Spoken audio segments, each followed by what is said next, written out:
Can we talk about the fact that the scariest thing in this whole video is the fact that my friend left a Minion cup on my thing? Look at this, wait, focus. There it is, look at that abomination. Hey, I'm gonna run through the process of how I turned this tired bean into the psychotic clown Pennywise from the movie It. You know, if I ever stop singing. First things first, take off any makeup that you may already have on and put in your contacts. I know Pennywise has yellow eyes, however I didn't have yellow contacts at the time, and I also thought red might go a little bit nicer with the makeup I was doing. So first I used a dark brown shadow to draw the draft lines on my face. I went a little more curved than they are in the movie as this is an adaptation, and the lines in this look, instead of being paint, they're going to be scars that he's cut into his face.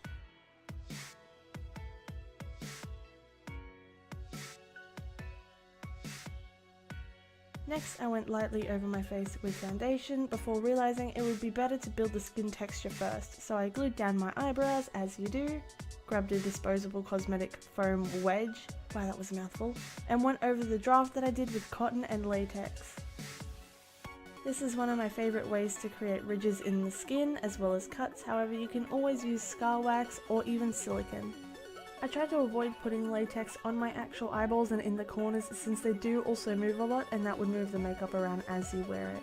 I also went in with some angled tweezers that you can get at any craft or dollar store to help create that harsh cut edge. I did try to do two sides with the latex, however I figured it would be a bit too much and a little bit too busy on the face.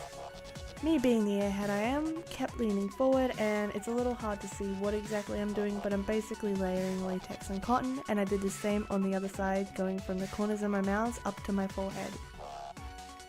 That's not my music, I'm just talking to myself just to be entertaining for myself. So not other times in today, it's me time. Now I just wait for the latex to dry. I recommend a hairdryer or some palettes to help speed it up a little bit. Once dry, pat some darker eyeshadow on, most likely a dark brown. This will help even out the skin tone later when we put the foundation over the top.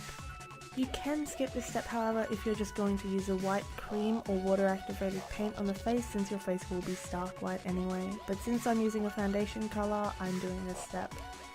Remember the foundations I held up before? Well, I'm using the lighter one of those two to cover my whole face. Also, try not to drop your beauty blender in the latex like I did. Then I went in with the NYX Jumbo White Pencil Crayon thing on my waterline and onto the high points of my face to help create dimension.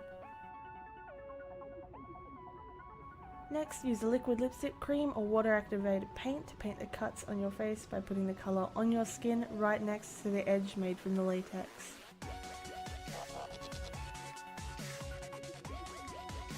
I then went in with a big messy palette and bruised up the skin around the cuts.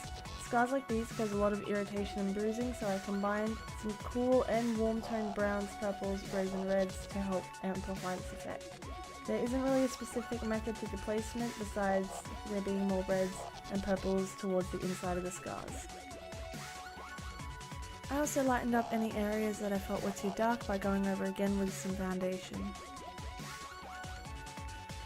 I also added some red shadows on the inside of the scarring to create more looks of irritation before going back in with a dark brown colour to add depth to the actual look. I put the brown more on the outside of the actual cut to make it look deeper.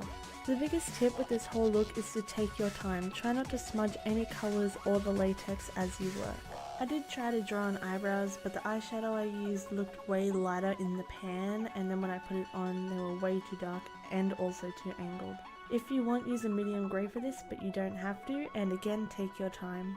Now onto the actual clown part of this look. I used a berry red lipstick all over my lips, overlining the bottom, and then adding a dark brown on the outside and blending it for an ombre look. Try to use colours close to the ones you did in the cuts, if not the same colours, and then repeat it for your nose, and don't be afraid to smudge this part of the look. Finally, add a wig, hopefully one that's a bit more accurate than mine, and you're pretty much done. I know it's not perfect, but I'm proud to have my first video up. I hope it was enjoyable to watch and maybe even a little helpful. I'll leave a full list of products used in the description below. Thank you for watching! I haven't done this look before and I look kind of like a zombie puppy. Bolt Beautiful.